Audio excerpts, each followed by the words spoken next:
Pasok tayo sa trabaho. Night shift ako. Broken time ko ngayon. Pero bukas papasok ako ng alas 9 hanggang alas 2 ng umaga. Alas 9 ng gabi hanggang alas 2 ng madaling araw. Nagsasala sila. Bantot ng basura. Pagtala pag gabi, mag-duty. Walang init. Yan ito lang.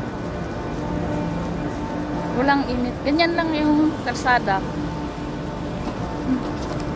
Ang iniisip ko, andun na si Sir sa trabaho sa office ngayon.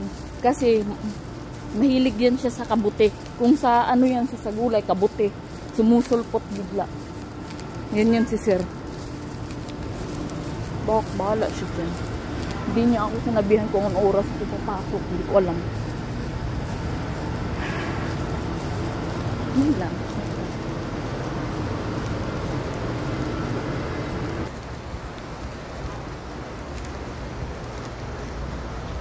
Andiyan na nga si Hilal. Andiyan na lang si Ibrahim. Nakasalubong ko. Hiniram kasi ni Muna yung susi ko. Kasi yung susi niya, naiwan doon niya sa office. Kaya dinaanan niya yung susi ko sa bahay kanina.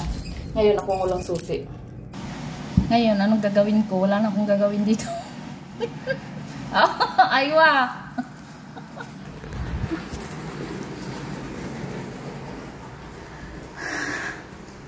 Sige na guys, bye-bye na. Bye-bye. Thank you. Don't forget to like and subscribe my YouTube channel.